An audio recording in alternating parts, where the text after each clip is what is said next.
What's going on, everybody? This is your man, Dr. John C. Turner, aka the Professor JT, and we are here with the season finale of the Doc Chat Show. And let me first say thank you, Jesus, and thank you to all the incredible doctors who, over these last 6 months, have been a part of this incredible doctor movement. And there's no better way to go ahead and end another great season of the Doc Chat Show than to have the conversation that needs to happen. And we're going to have that right now. We're going to have that tonight. Is America trying to kill and destroy Black people? I'm bringing on doctors. This is the Double Doctor episode. We're going to be on here for 2 hours, but it's going to be 2 hours of power. They are going to come and introduce themselves, and we're going to have a time tonight. So in Jesus' name, we rebuke any incident, accident, we rebuke anybody try to come against this show, any hackers, any critics, anybody that will come against us in the name of Jesus and maybe change the narrative of who doctors are in your name. Amen and amen in Jesus' name. We're going to start with my God, Dr. Rise. That is one of my fraternity brothers, Kappa Alpha Psi Fraternity Incorporated. Thank you for coming on the show. Introduce yourself to the people. Oh, I think we got you a little bit muted, Doc. We got you a little bit muted. Make sure we get you there. Make sure the sound's good.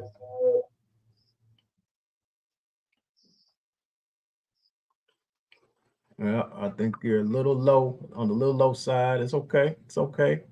Let's take the headphones off for a second. Let's take those off for a second. Okay.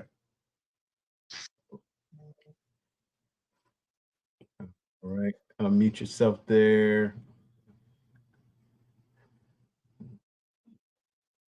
All right. Yep. Got you still on mute. Let's unmute you there. Out. Okay. No worries, no worries. Hey, this technology happens. This happens.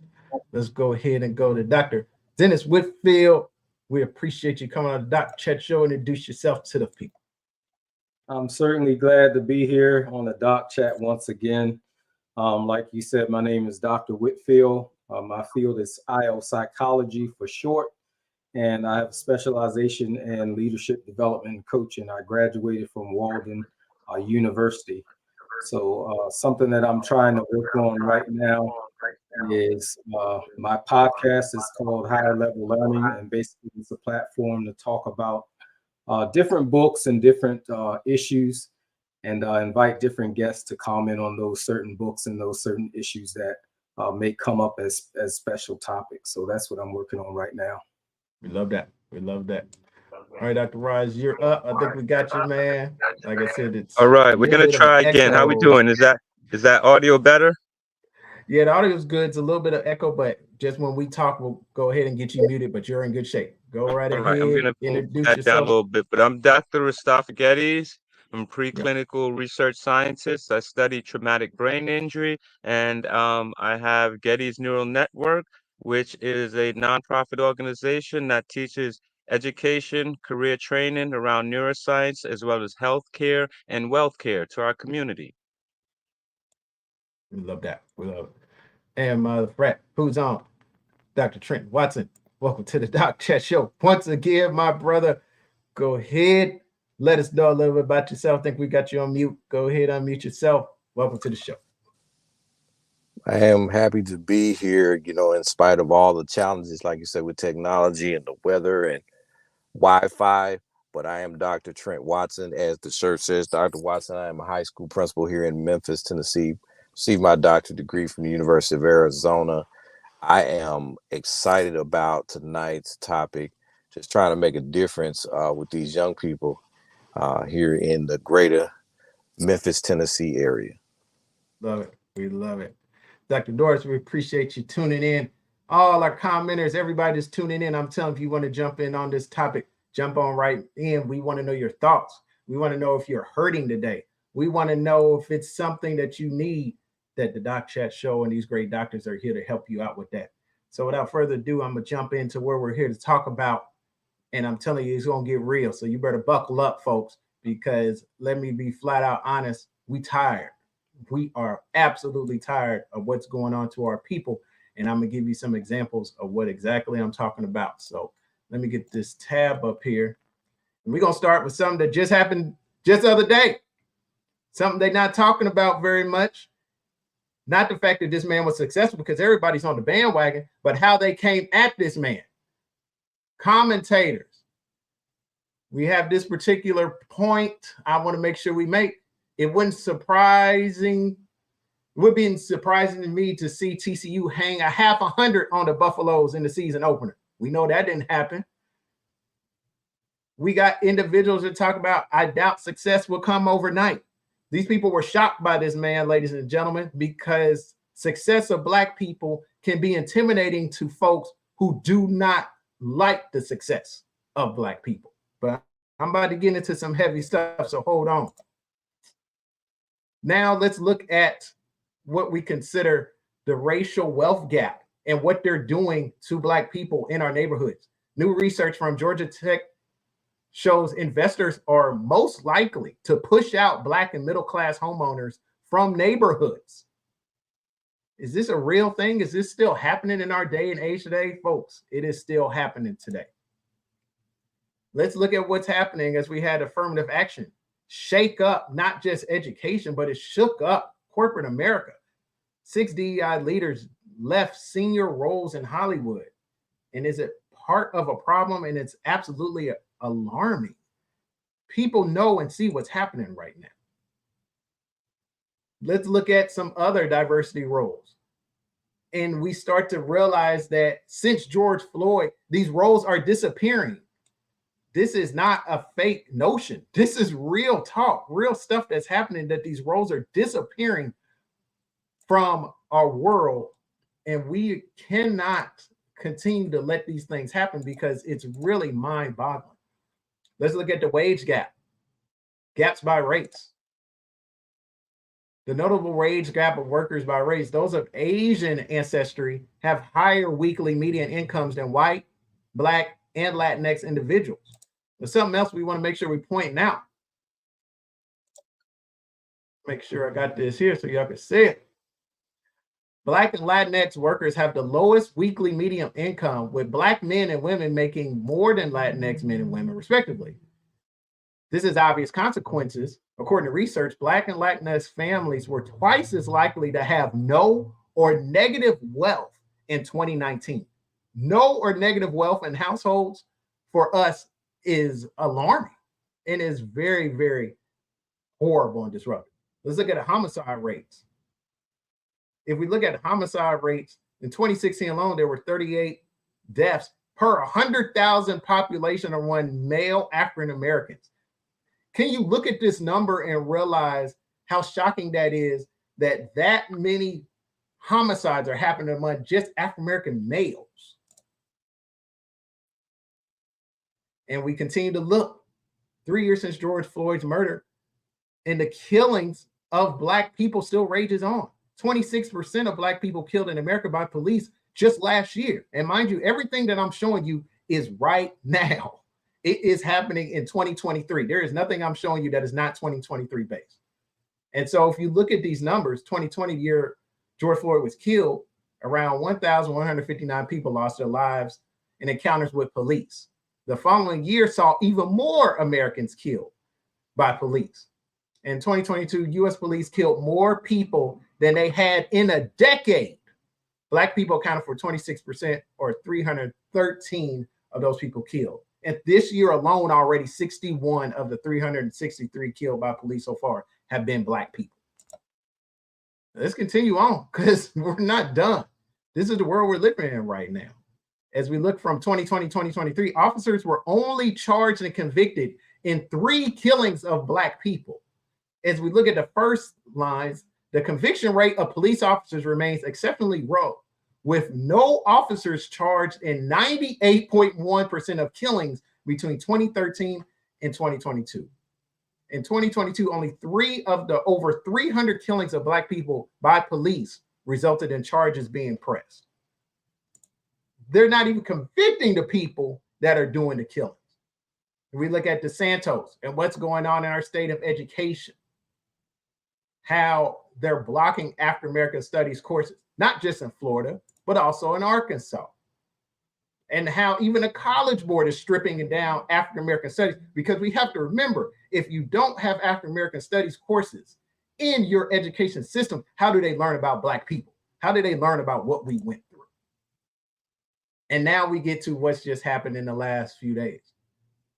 As we have individuals from Buffalo to South Carolina and Charleston to all over, when we see Black people get killed, it reopens wounds and hurt that we have had over the years. As we had an individual who lost a family member in Buffalo. Here we go again.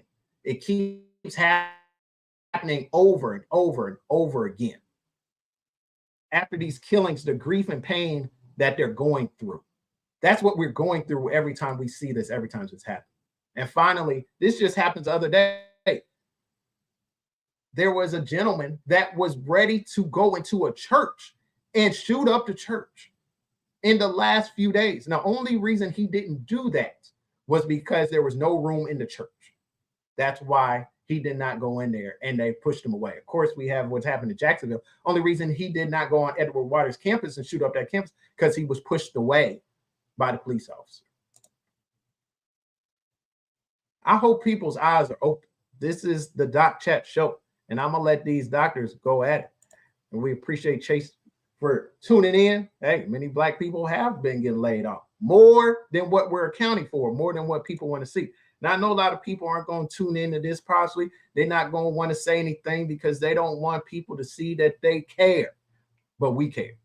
So we're going to start with Dr. Trent Watson. I want your thoughts. Give me a good 4 or 5 minutes. I want you to come with it. Tell me where we are as America and the country when it comes to Black people. I tell you, I'm going to speak from an educational standpoint.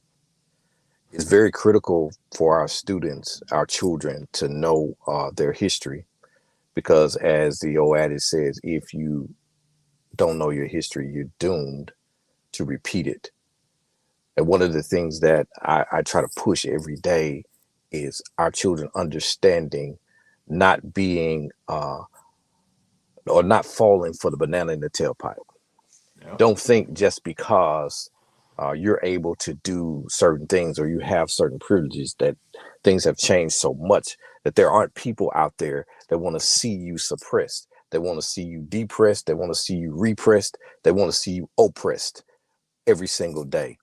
People in your own city, people that you walk next to in the store, people that you, when you pull on the car lot to try to buy a vehicle, they look at you and say, that person will only be able to afford this type of vehicle versus the Cadillac Escalade or versus the Mercedes Benz. Now that person is not qualified.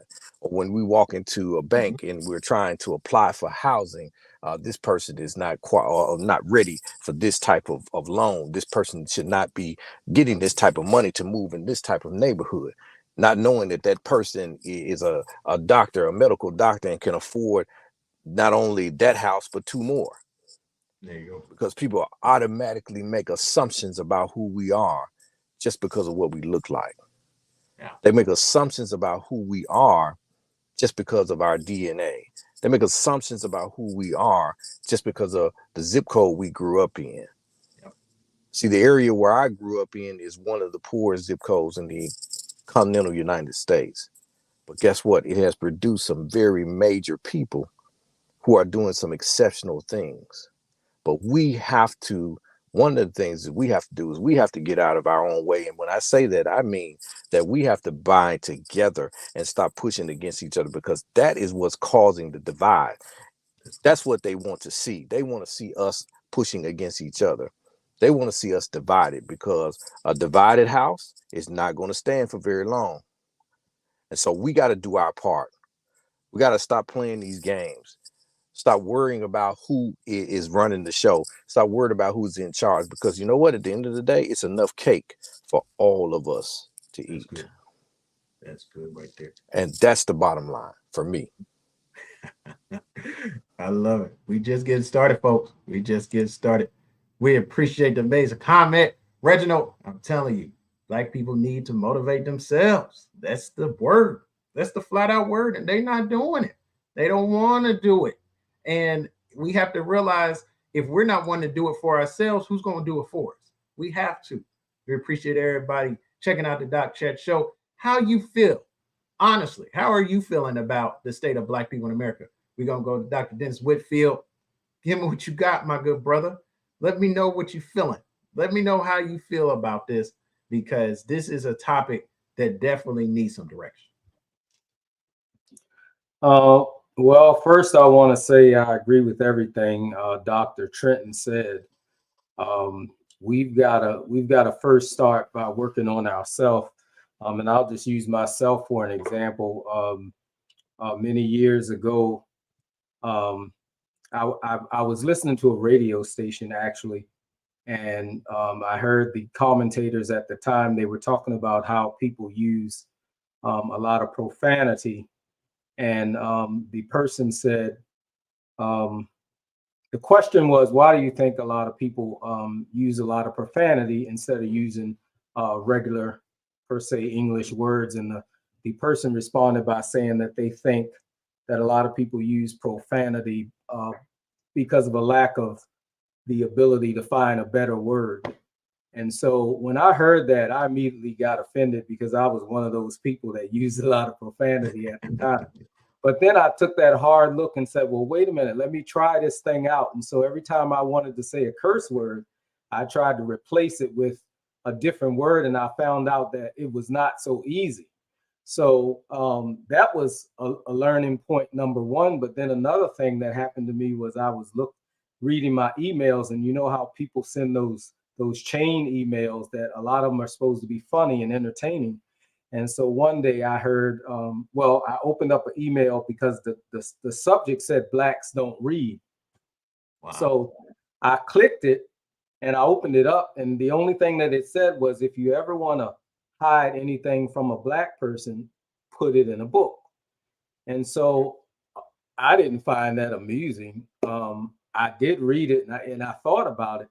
And so that I looked at myself and I said, wow. And so I went to start trying to read books and realized that it wasn't so easy to stay focused and read and get what you needed to get out of that book. And so that's when I began to challenge myself, if you will, to change and become better. And so I think that all of us have that responsibility to not only to ourselves, but to each other. And so I know everybody here has heard it said that we are the only race that finds it hard to work together, to live together. You'll say, for instance, you might see a house that maybe have 8 or 10 Asian people in it. And we'll laugh at that because they're all living in one house and they're all sharing the expenses. They may live there 15, 20 years, but then they'll end up owning the whole block. And we go in and we purchase from them. Mm-hmm. And so then you have where, those of us that try to do great things or to have, I was just talking to somebody about this the other day. Why is it that we can support white business, Asian business, Asian American or Indian? How is it that we can support those businesses, but when we have a business, our own people don't support it, and then we go out of business? So I think we just have to learn how to do the work that we have to do so that we can better not only support ourselves, but support our families and support our communities. That's powerful. That's powerful. We're here on the Doc Chat Show. We just get warmed up. What is going on in America and their feelings towards Black people? We're going to go to Dr. Roz. We're going to let you go ahead and get the mic, brother. We're going to give you about a good 4 or 5 minutes. Let the world have it. What is going on in America right now? Thank you, Brother Turner. I'm not sure if my audio is too low or not, but we definitely have things to talk about. So what I put in the chat here, first of all, was some historic events, so you guys can read, because what we want to talk historically, the transatlantic slave trade, right? Jim Crow laws, the Tulsa Race Massacre, and also the war on drugs, the fight against the civil rights movement. These are historic things that we can talk about within the Black culture that we've faced. right? And so historically, that's what's been going on, but things haven't quite changed. And I tell you, even though we do have some advances, we can talk about some positive things. I want you to think about, as an individual, America is made up of individuals, organizations, and the government, right? And between those, we have to ask ourselves, where is this racism coming from? Where is this fight against black survival and black acceleration coming from? Right? Because it comes from several different points. So when we talk about, is America racist, it's really a complex thing to talk about, because is it the individual? Is it organized? What I do know is it's systemic. That's one thing that I do know. And so I wanted to put in the chat some of these statistics that we can actually talk about what Black people are facing. We know that we're what? 13% of the population, but yet we're 33% of the prison population. That is crazy to think about, right? So you look at these other stats. We are actually what, that 3 times more likely than white people to be incarcerated. So things, or killed by police, excuse me. So we are disproportionately when it comes to the negative. When you look at the positive things, though, as far as getting school loans or anything positive that we try to do education wise, why is the numbers always negative? It's because there's something underlining going on, something that we're not addressing, whether it's blatant, it's this micro aggression. We have all of these new terms that we come up with for what we deal with as Black people. And Yeah. so I think we have to come together, my brother, and actually start on the individual basis, then at the organizational level, and then we have to get in these positions of the government if we want to make change. We have to position ourselves to make change, or there will be no change. And so when we talk about this recent incident that we seen down in Florida, right? I'm not shocked. And if you're shocked, I'm going to suggest that you're insane. Because if we look at the history and we see what happens, how could we expect anything different? We Yeah. know that um, if there's no change and you see the same thing over and over and you're expecting change, that's actually the definition of insanity. So we are basically insane if we don't think we're not going to be active in the change. Like Dr. Watson said, right? Like Dr. Whitty said, you have to own, own that change. You have to be part of the change in the world. And that's what I suggest. The last thing is, I'm going to put some stats in the talk here in a minute, but what I would like to talk about is actually COVID, right? We think about the COVID crisis, which is a crisis in America, but why were Black people disproportionately affected by COVID, right? Right. So these are the things that I want to talk about, and why we need to position ourselves in all of these different institutions and put ourselves on the front line. We have our leaders that sacrificed, right? Their individual happiness for change. And that's what we have to take accountability, people. The time is now. Love that. We love that. We're gonna go ahead and go on to Dr. Watson. Gonna let him get the mic, give what he needs to give.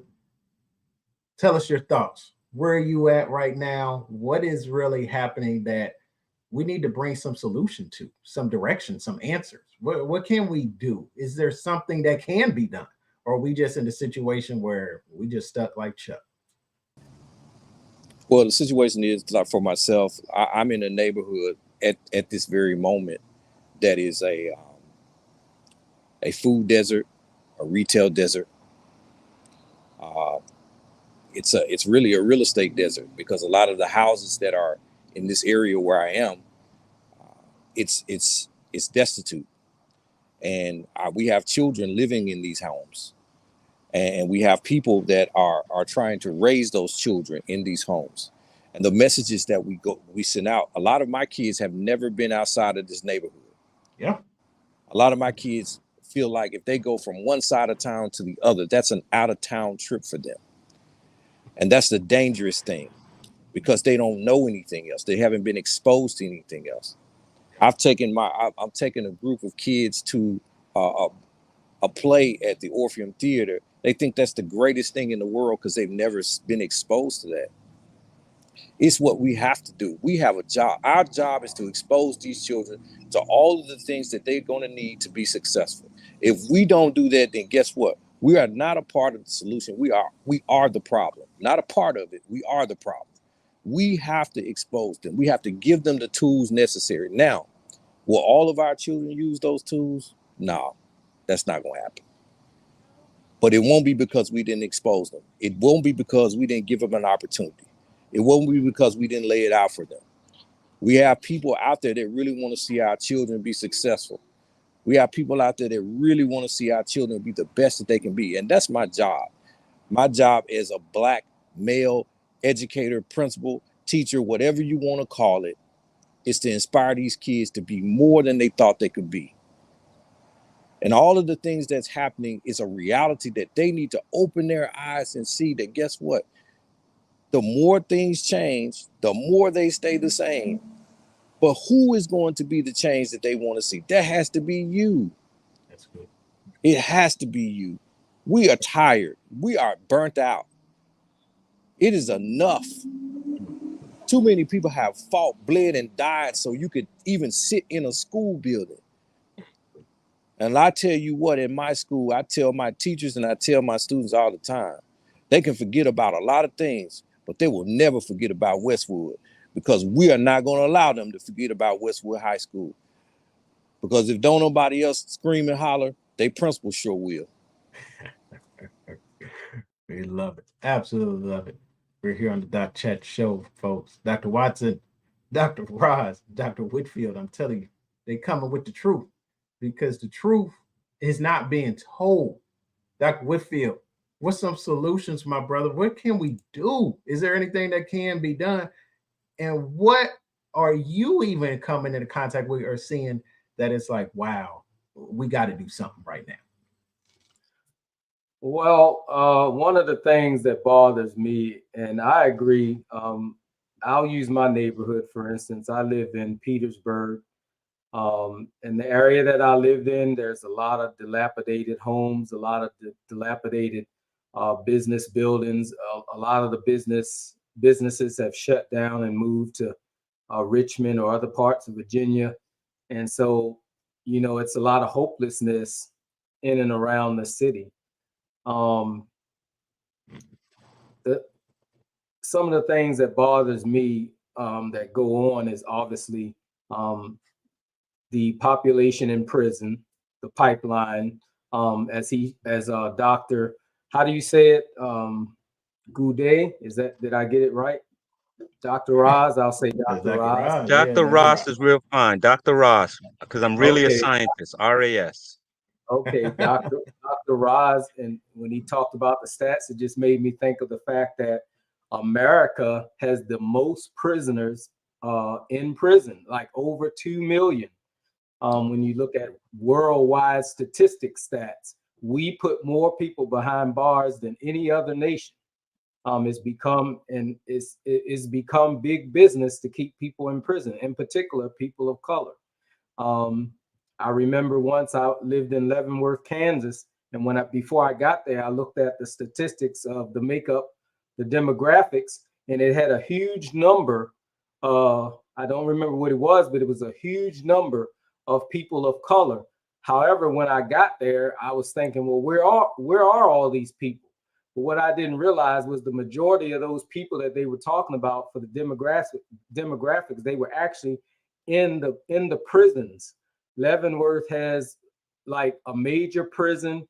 It has a military disciplinary barracks, and it has like several other jails and state prisons, like within probably a 50-mile radius. And a lot of the people of color are in those prisons.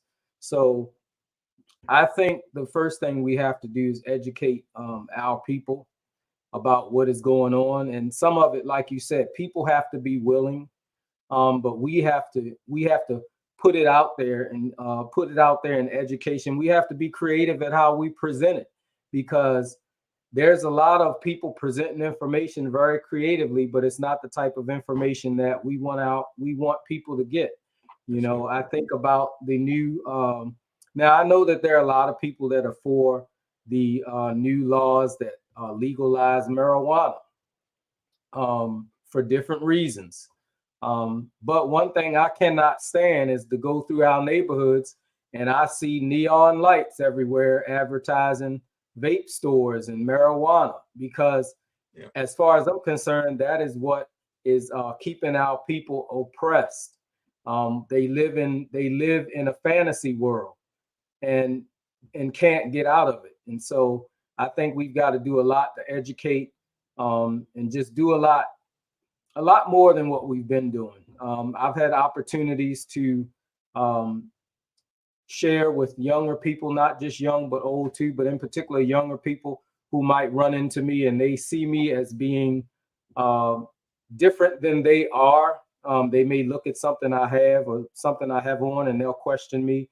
And I talk to them and, they say, well, I wish I could do that. And my answer to them is that you can. You just have to decide, is this the way you want to live or do you want to live another way? But then you have to be willing to do the work to get to wherever it is that you want to become or that you see yourself. And that's where a lot of us fall short, is we don't want to do the work. Everything has to be quick, fast, and in a hurry. And we don't realize that if you make it too fast, it probably won't last. If you make it too fast, it's probably illegal. It's some things you have to do to get to where you want to be. And we have to be willing to do the work. And that's where we've fallen short at, is we're not willing to go at it for the long haul, because we're being bombarded with all these images of getting everything fast. Yeah. And so we have to come away from that. That's good. That's good. Dr. Rise, solutions. What's going on? Tell us what's happening out there, Dr. Rise, because I'm telling you, these people need some direction. They need some answers. So yes, thank you, Dr. Turner. And thank you for actually even just hosting this event and being able to talk about this in public, because there's a difference between discussions behind closed doors and discussions in public. We can talk about this all we want with our families behind closed doors, but unless you get out there and the youth, right? We have to be a representation of change. And how do you become a representation of change? First of all, like Dr. Whitty said, you have to educate yourself, right? Educate yourself about not only racism, but the history of racism, right? And once you're educated, what can you do then? Challenge. You can challenge racism and discrimination. And you can also then is support. You support Black businesses, Black organizations.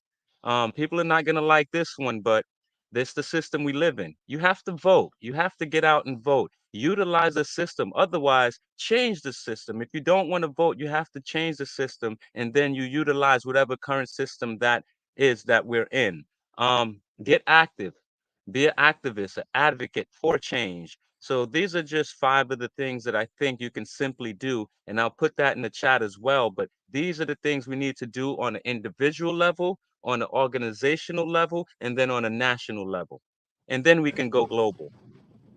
That's good right there. That's good. Man, it's the power of these gentlemen, the passion that they have, letting folks know something that a lot of times people don't want to talk about. And Dr. Watson, kind of give me your thoughts when you're looking at just the overall picture right now. Where do we need to go? What do we need to do? And what's God really dropping in your heart, my brother? If you could tell the world right now what the people need, what do they need right now? Our people need opportunity and resource. Our people definitely need education. Education gets so suppressed. It has become minimized by test scores and student success levels in the school. We don't really focus on teaching the total child, growing them to a point where they understand more than just X plus Y equals Z. They need to know why X plus Y equals Z. That's good. They need to know how to use it and how functionally it will help them in their day-to-day walk. Because I promise you, there are many kids in the Black community who look at math as the Achilles heel. And because of that, they struggle with that particular subject. Guess what? Let's take it a step further. Our kids go to the 3rd and 4th grade below reading level. Our students can't read. More than 68 to 70% of our Black young men are below reading level. Guess what? That's what they use to determine what prisons they're going to build. You got to wise up. Young people, when you're having these children, this might sound crazy, but it's important to read to them in the womb. Yeah. They need to know how to read, because if you want to keep it from them, you put it in a book. They're not going to read it, especially those Black young men and Black young ladies, because what we haven't paid attention to is the number of Black young ladies that are illiterate. That number is increasing. It's not steady. It's not decreasing. It is increasing. And if we don't be careful, before long, our young ladies are going to catch up with our young men in terms of being below reading level. We've got to get a handle on this now. Our children got to be able to read. Because what can you do if you can't read? Very hard to be successful. Because people definitely will get over on you. That's good. That's good right there. And let me tell y'all something, folks. You got Dr. Watson, the principal, who is outside saying, I need to be in this conversation with the kids working in the community. That's what this is about. Stop telling folks, oh, y'all need to get out there and do something, when we're putting doctors on the doc chat that are out here doing something. I love what you're putting out there, Reginald. Keep putting them comments out there, because I see you, brother. The preachers and teachers have the power in the Black community to make the change, but they don't want to be in the spotlight to lose their position.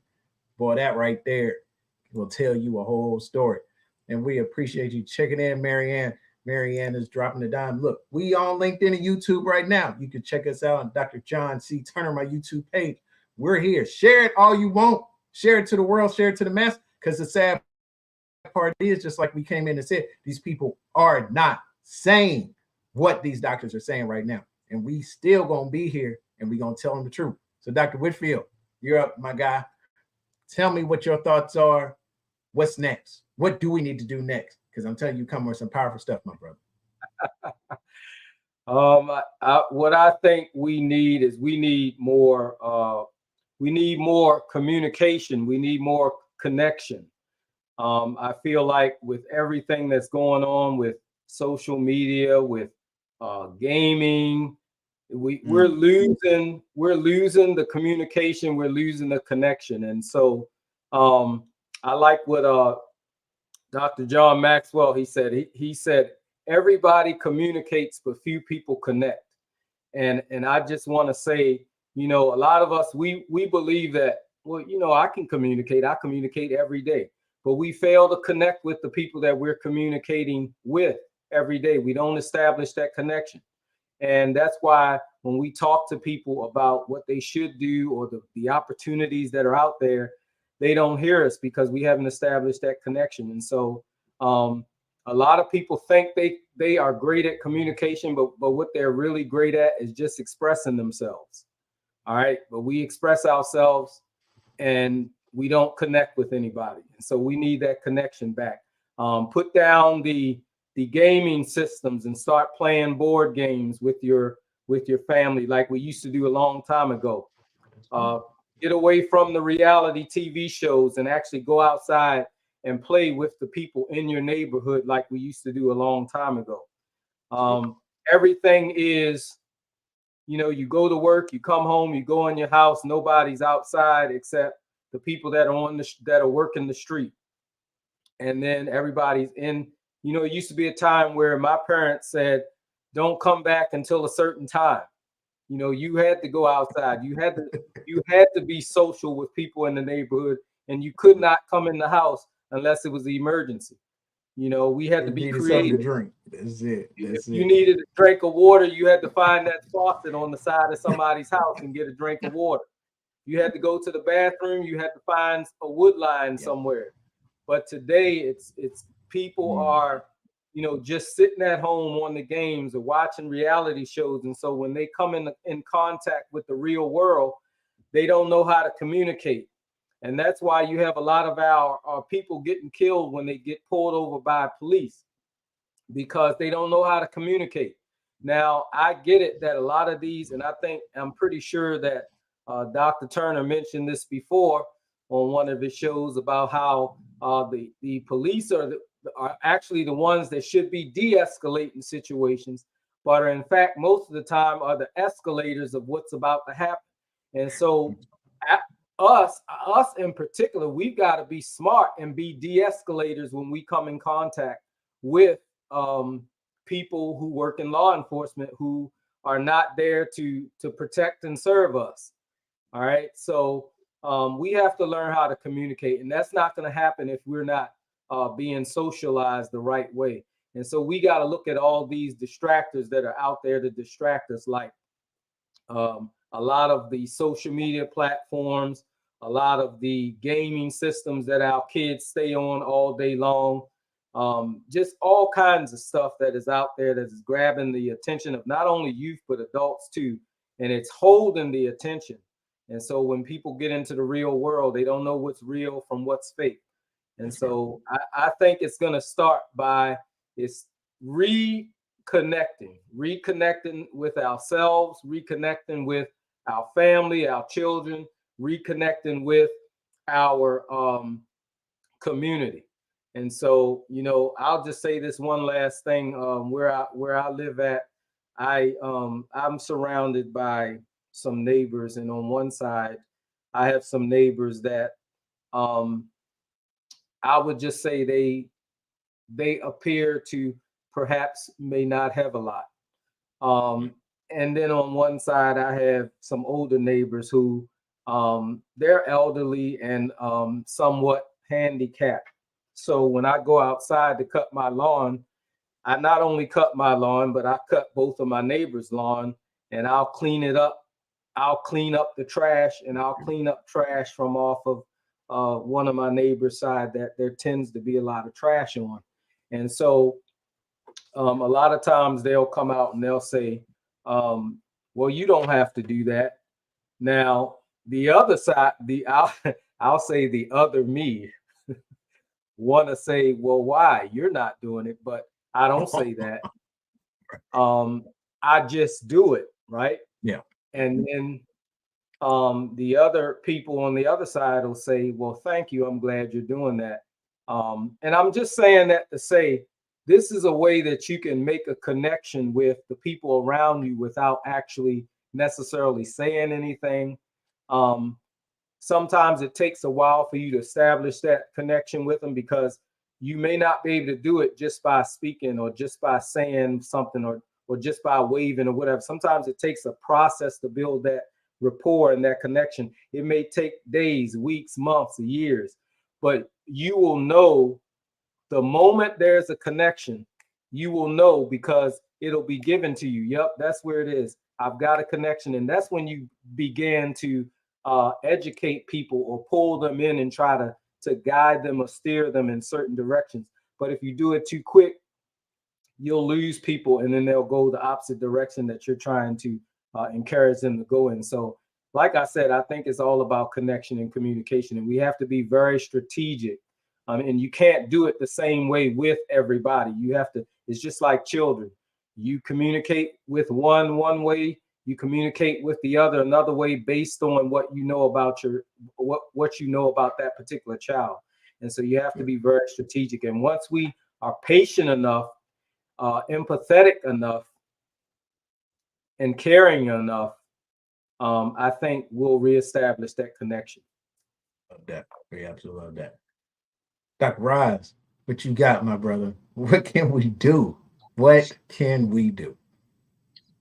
So I did put a number of things there in the chat because it's so individuals can actually read and do the knowledge, right? But you just had a quote up on there for Marianne, I believe. Can you pop that back up if possible? It said something about black folks don't, right? Black people don't do that. And I'm glad she put that up because that's right to my point. Representation. They said Oh, picture is worth 1,000 words, right? This is all about representation. How do we attack that quote? Black people don't do that. We have to get out there and represent. We have to be a representation of change. I'll tell you something. Dr. Ruffin and I, which is associate professor and a buddy of mine, he's right there in Richmond, Virginia. He's at Virginia Union University with the Ruffin Neural Lab. And so what we did was we looked at a number of the search engines and we searched STEM and black boys, STEM and black girls, right? And if you understand STEM, STEAM, what these programs are for, they were for us to actually get into the science, technology, engineering, arts now, mathematic fields, right? But when we looked at the major search engines, all we saw about I don't know I'm not going to be able to quote the exact percentage, but it was at least more than 90% of the images were young white black with young white boys and girls representing STEM. That yeah. confused me. So we began to talk about this, and surely enough, a few months later, we did the same search, and you seeing that there were some slight changes where you start to see a little more pictures of minorities in that. But it was so surprising to see that pages up on pages, and we actually still have the images. That 90% of the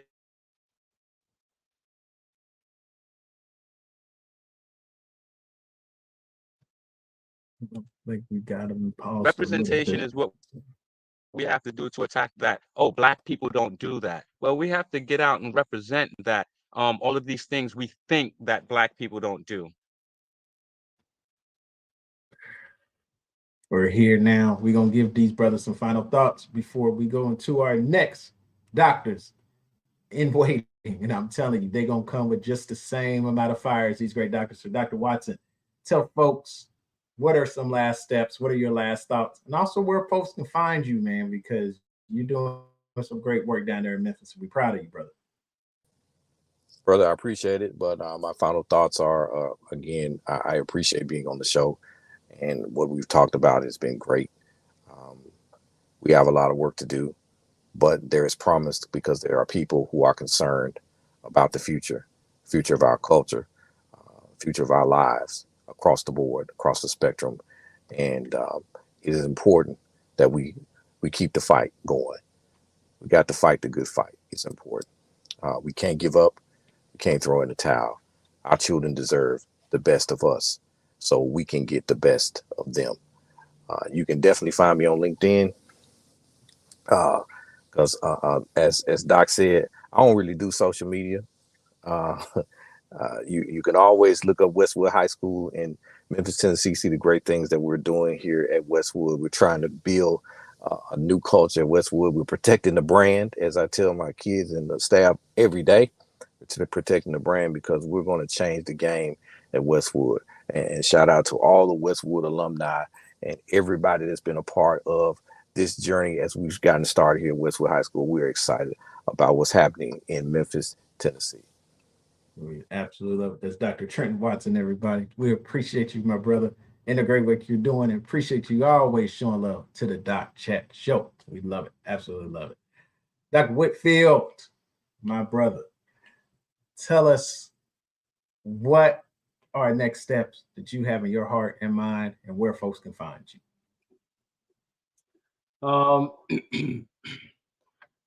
I think my last thoughts are for us to stop fighting each other is what I mean.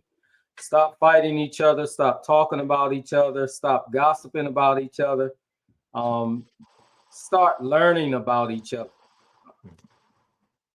Start learning about each other, start communicating with each other, start establishing that rapport and connection with one another. If you know something that your brother or sister don't know, teach them. And you might have to teach them without asking any money, asking for money. That's good. That's good. Yeah. Teach them, show them, mentor them, guide them. Because each of us know that there is something that we wanted to know along the way that somebody showed us just because they wanted to show us or just because we ask. Mhm. There are times that we have to give our knowledge away because we're trying to help and we're trying to impact not only the people right here, but in surrounding communities. All right. So that's first is what I'll say is stop fighting, stop talking badly about each other, and represent, like you said, our ancestors went through a lot of changes for us to be able to go to school, for us to be able to get better jobs and make better money. And we are throwing it all out the window. And so we have to represent them well. Get dressed, go out, stop walking around in your pajamas and Crocs and bonnets, and put on some clothes and represent yourself, and let people stop living up to the stop living up to what people say about us negatively, and show that we are people, that we are smart, that we are intelligent. All right. That's something that I would say that we need to do.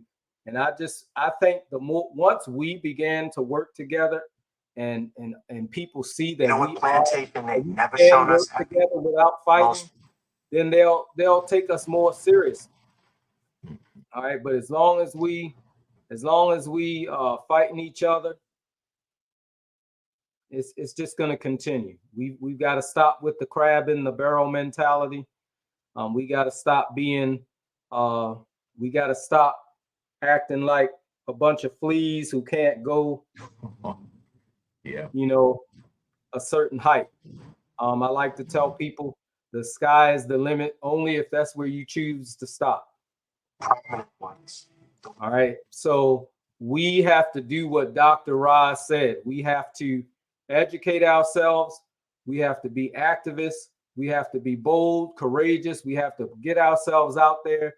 We've got to get ourselves in the seat, in the room, and we got to stay there so that we can affect change, because change isn't change until it changes. Absolutely. That is Dr. Dennis Whitfield. Where can folks find you, my brother? Oh, you can find me on LinkedIn. You can put in Dr. Whitty, DRWHITTY, or you can look me up by the name that you see on the screen. Also, you can look me up by those names on Facebook. I actually have a podcast that's going to be coming out real soon. I'm working on a commercial right now. It's going to be called At Higher Level Learning with Dr. Whitty. And it's the same thing on YouTube. And basically, like I said, it'll be a platform where we talk about different topics, and that we present different materials such as books. And we talk about how those particular books can help us in pursuing a better life for ourselves and others. We love it. Absolutely love it. That's Dr. Dennis Whitfield, everybody. We appreciate you, Doc. Appreciate these amazing words on the Doc And Chat thank Show. you. Thank Hey, you. I thank you. appreciate you, Dr. T. For sure, my brother. Dr. Roz, what have you got for us to round us out on this first powerful hour here on the Doc Chat Show?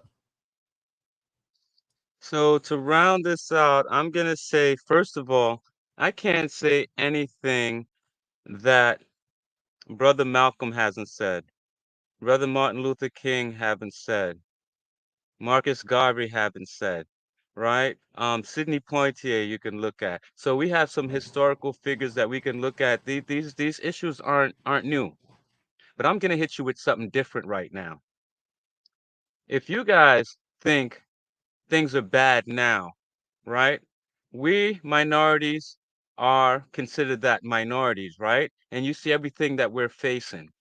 Do you know what the white fear is? They're going to be minorities soon. If you think things are bad now, what do you think things are going to be like when they're actually still holding on to that power and they are the minority population? That's what I need you guys to think about. All right. And the other thing is, I'm going to promote get into AI technology. It's the future. Augmented reality, virtual reality. Educate yourself, understand what's coming next, and get the skills that it needs to survive. What does the future workforce look like? Plan to be a part of that. Otherwise, you're going to be in this prison pipeline situation, and that's not what I want. So just remember everything that we said here today, and yeah, you can find me. You know where you can find me at on one of the best shows on LinkedIn. You can find me on the doc chat, brother. At any given day it's going down, you're gonna find me here. But yeah, man, I'm trying to be the LinkedIn king. So you can see me on LinkedIn. You know, I do the social media here and there, but I'm here in Georgia, College Park, which is south side of Atlanta. And my mission is to bring the college back to College Park. So if you're interested in that, if you're interested in AI technology, augmented reality, virtual reality, get at me. I'm out here working hard, grinding in these streets for the future and for the future of our people. Thank you, brother. Hey, thank you, Dr. Roz. We appreciate that. Absolutely love it. Absolutely incredible first hour. And we appreciate it very, very much. You brothers drop dimes today, just like y'all do all the time. Thank you for the realness. Thank you for just giving your passion, giving your heart. And we need that. We definitely need that. We appreciate it so much. Let's go ahead and add in some other doctors who are coming in our second hour. Dr. Michelle Rencher, Dr. Steve Jones, they are here on the doc chat. We appreciate it. Go ahead and say hello to them. We're going to give everybody a minute to kind of switch out. And Dr. Roz, Dr. Watson, Dr. Whitfield, thank y'all very much. We appreciate it. Definitely appreciate y'all. Let's see here. Make sure we get everybody all locked in. All right. All right. So somebody got a TV on back there. What y'all watching? Y'all watching something good on there. It's me. I'm sorry. He's staying with it. Okay. Go ahead. Go ahead. We're all good. We're all good. Once again, we're here on the Doc Chat Show. We got some great doctors coming in on our second hour here, and we appreciate it very much. And we got to make sure we recap kind of what's going on, what's happening. There is a problem, ladies and gentlemen, a problem that has hit us in America hard, and it is taking out Black people. Now, it might not be what you think. This is a genocide of a different type of repercussion, where we are seeing little by little actions being taken that are affecting Black people in an incredibly horrible way. And we want to make sure we allow the voice of great doctors, great individuals who are doing the work, and great individuals that have a passion and care about Black people, the time and the place here on the Doc Chat Show to let you all know what is happening, what's going on. So without further ado, we're going to go ahead to our next hour of power. And you know we're a ladies first type of show. We're going to allow Dr. Michelle Rencher to introduce herself. She's going to let you know who she is, where she got her doctorate degree, where it's from, and the work that she's doing right now. So Dr. Michelle Rencher, thank you so much once again for being on the Doc Chat Show. Welcome and introduce yourself to everybody. Good evening, and thank you so very much for this kind introduction. As you mentioned, I am Dr. Michelle Simone Rencher, is how you can find me on LinkedIn. Michelle is after my father, who was a great Bahamian from the wonderful country of the Bahamas. He represented not only what it was to be a proud Bahamian, but also a proud Bahamian educator, which is why I would love to be able to follow in his footsteps. My middle name is Simone, comes after the legendary truth teller and singer Nina Simone. And tonight, I hope to bring you some truths that I believe and stand on. I, as you mentioned, have a PhD in organizational leadership. I studied at Columbia International University in Columbia, South Carolina, got my master's degree in strategic management from Western Governors University and my engineering degree from Franklin University in Columbus, Ohio. If you detect a slight accent, I am born and raised in Nassau, Bahamas, and I currently reside in Middle Tennessee, where I am currently the strategic technology change manager for the entire state of Tennessee. So you, in the previous hour, you talked a lot about STEM and the importance of representation. Well, I represent what it means to be a woman who is proudly standing in technology, having served in technology for over 25 plus years. Absolutely love it. Absolutely love it. And we have my guy, Dr. Stephen Jones, representing, doing his thing, author, speaker, teacher, all those great things. Welcome again to the Doc Chat Show. Introduce yourself to all the great folks. Awesome. So again, my name is Dr. Stephen Jones. I am Associate Dean in the College of Engineering at Villanova University. I'm a Philadelphia native. I've been working in higher ed for more than 40 years, trying to make sure that our students have access to STEM careers, science, technology, engineering, and math. Engineering is a phenomenal opportunity. In addition to that, I have been working on the pre-college end of ensuring that students understand what they need to be successful when they arrive to campus. My real passion is on reducing the number of students who actually drop out of high school or college. So giving them the skill sets. I've been spending my energy around, presenting to them, writing books, and encouraging them and letting them know that they can achieve great things with these college experiences. Absolutely love it. Wow. We love it. So I'm telling you right now, we are jumping into our next hour of power here on the Doc Chat Show. And we made sure in the very beginning, we gave lots of articles, lots of knowledge about what has been happening in America. And it's just tragic, from redlining that still happens. That happens when people look to move in certain areas, from individuals being moved out of areas where things like gentrification and colleges and universities are being built.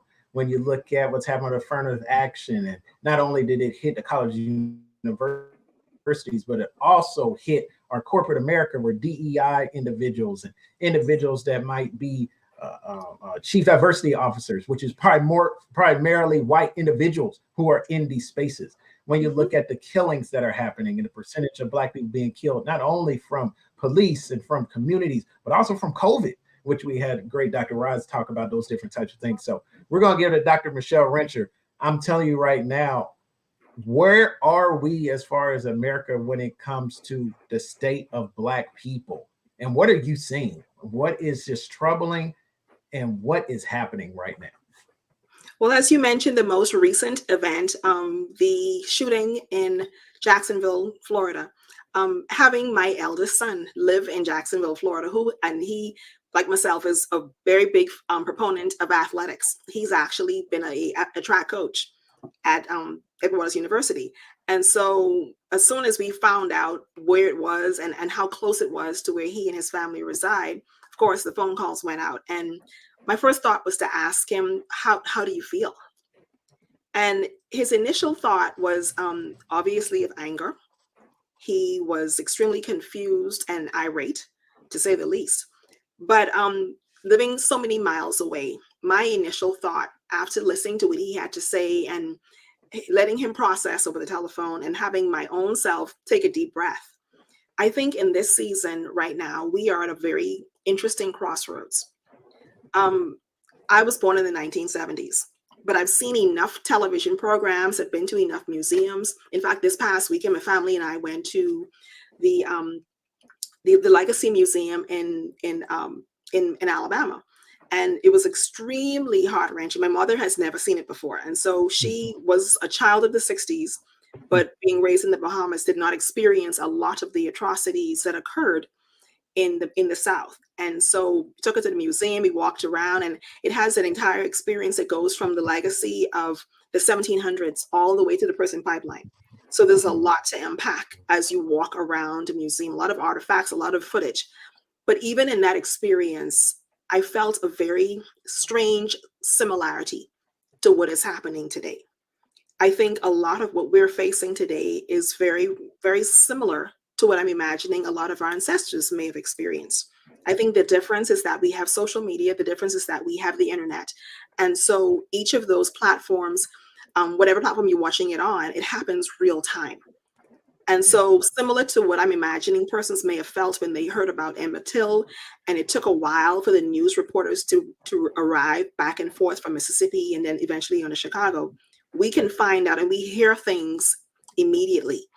And I think even though we may see and hear things immediately, a lot of persons are saying that we're desensitized to things.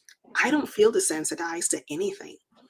I feel everything. I remember when I heard about George Floyd, when I heard about Sandra Bland, when I heard about Trayvon Martin, and I remember thinking that could be my son, that could be my cousin, that could be my husband, that could be me.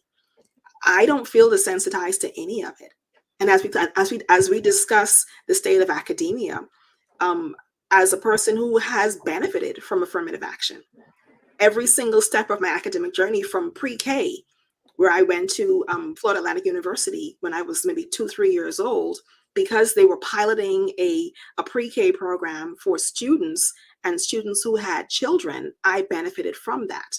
Wow. And so all the way until today, where as a doctoral graduate, I've benefited from affirmative action, because there weren't that many women of color in my program, in my cohort. In undergraduate school, there weren't that many. When I went to undergraduate school, I was the first Bahamian student at the school. And so not only was I a Black woman, in my skin, I'm a Black woman, but my navel string, as we say, was buried in the Bahamas. And so my identity is that of an Afro-Caribbean woman.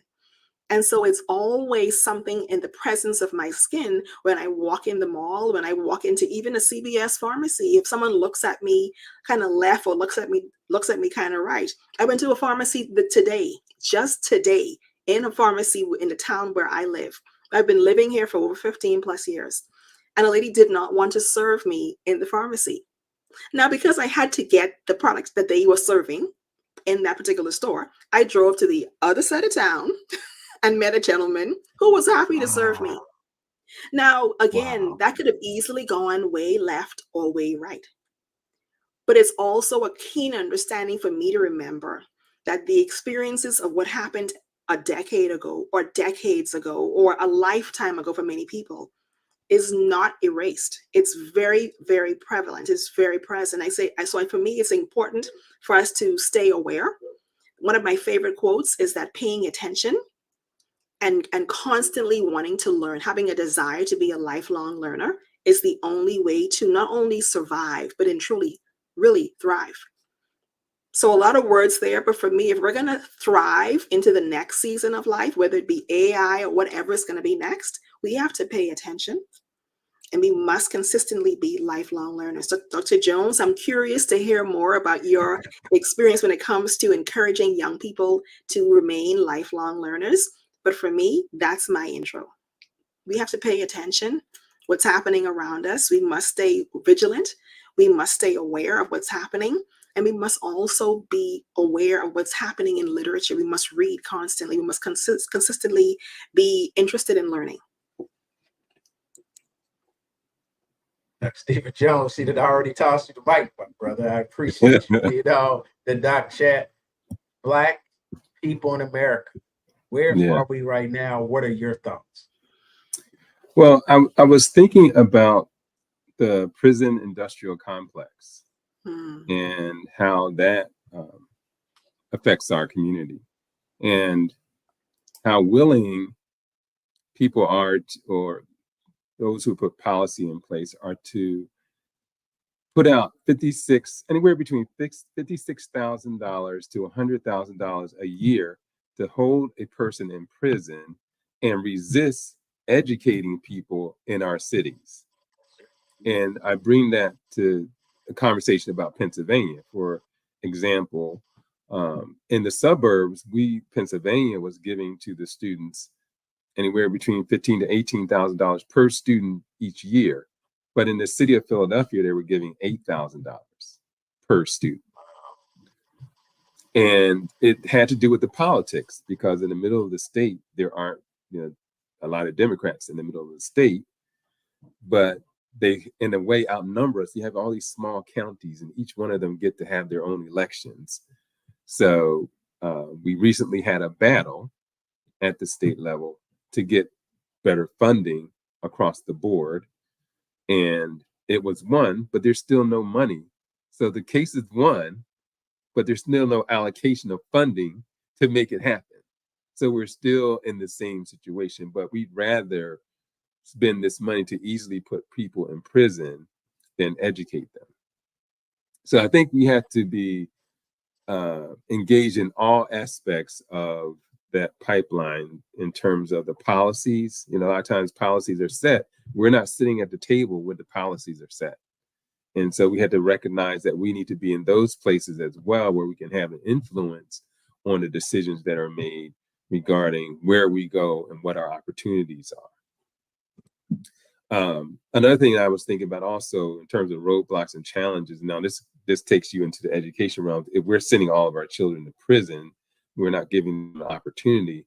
But when they have an opportunity, is the funding available for them to get the education that they desire?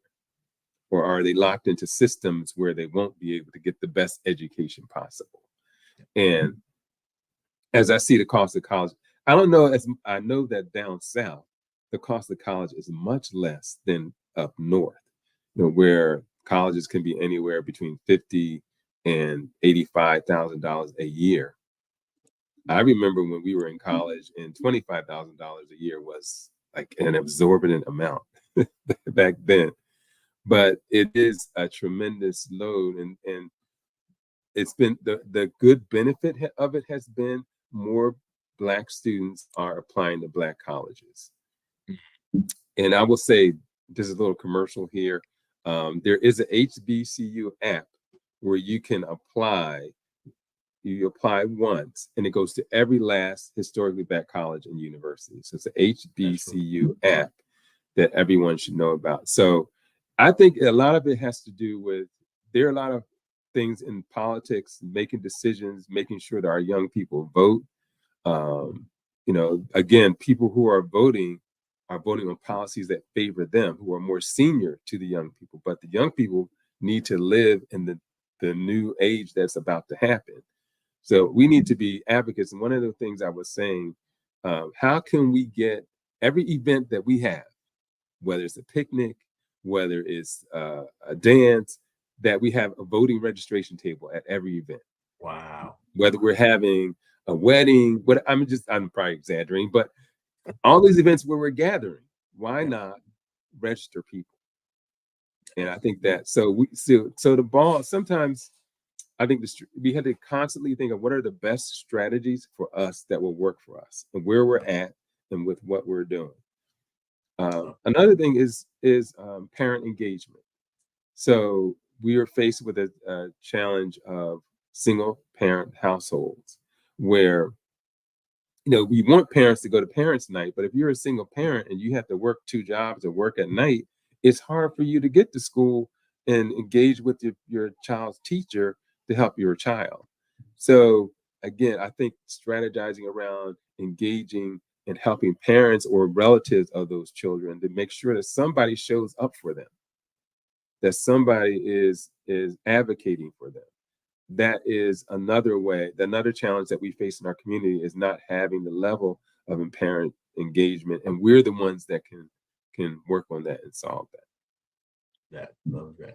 We're just getting started here, folks. On our second hour of the Doc Chat Show, we're talking everything Black people and the struggles that we are going through in America. Hey, Dr. Trent Watson showing love in Villanova. He has a goddaughter up that way. Hey, he loves it. He also showed love to Middle Tennessee. Just shout out, just going on down there in Tennessee, and we love it. Absolutely love it.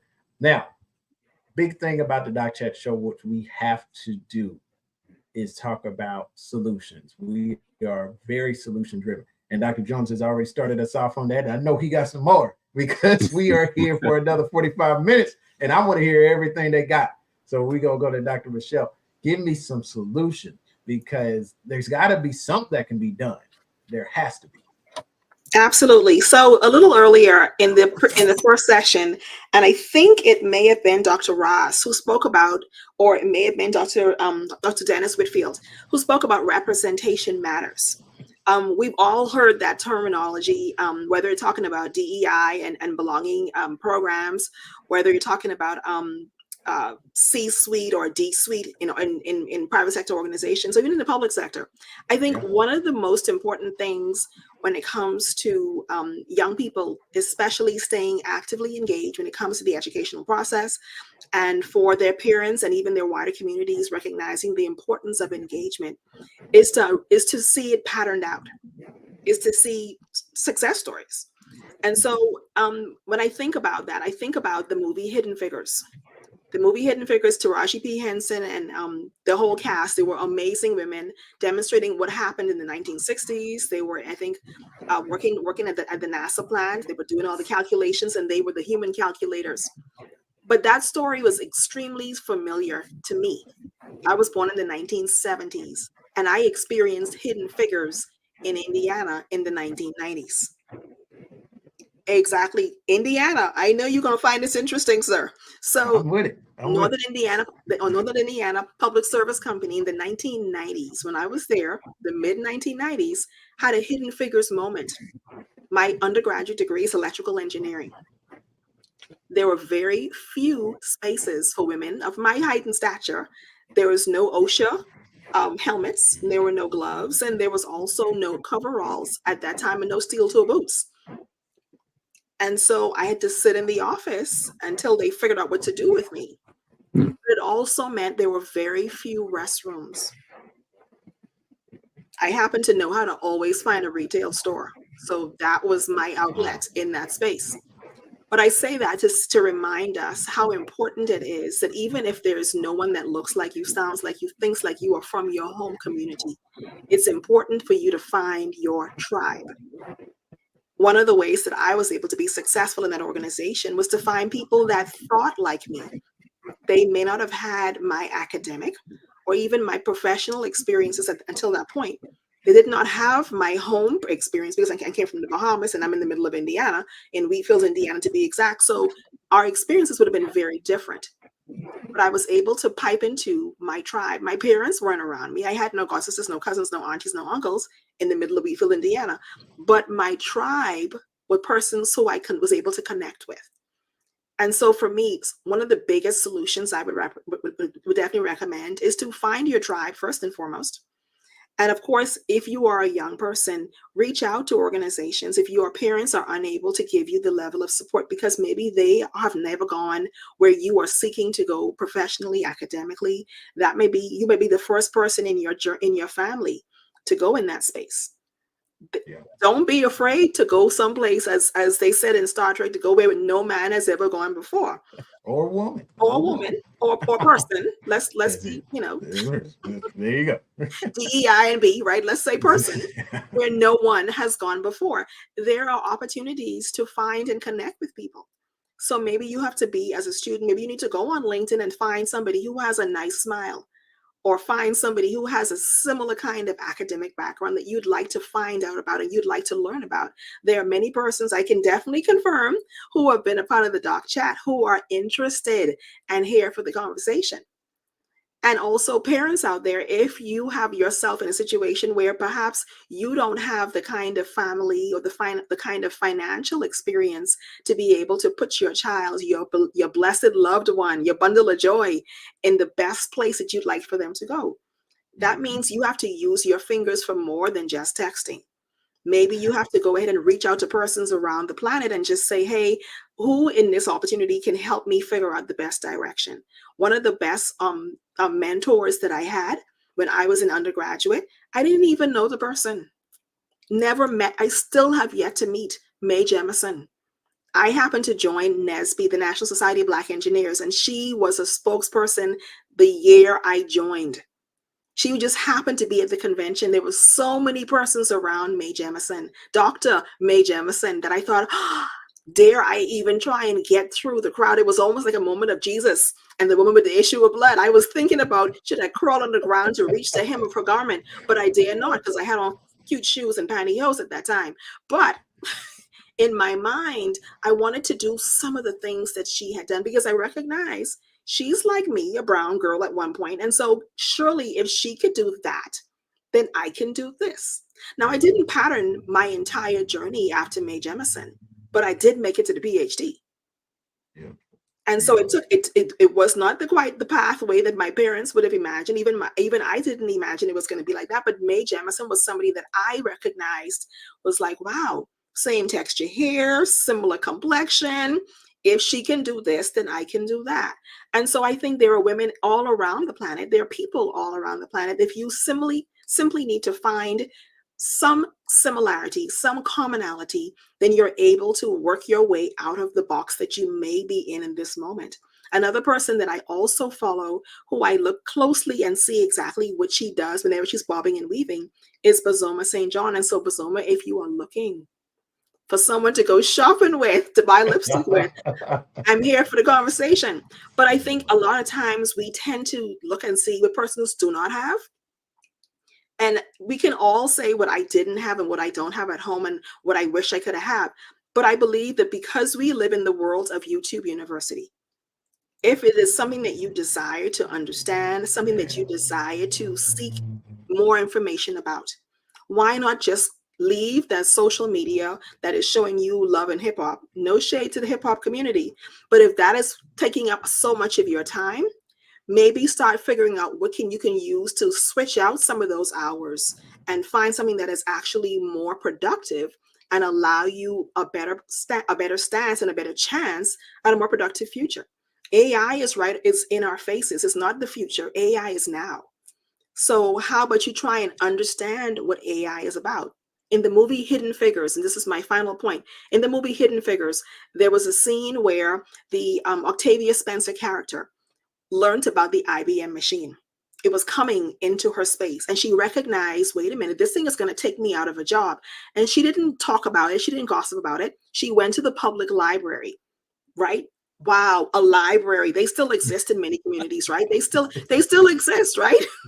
You can go to the library and learn stuff that maybe you don't have at home.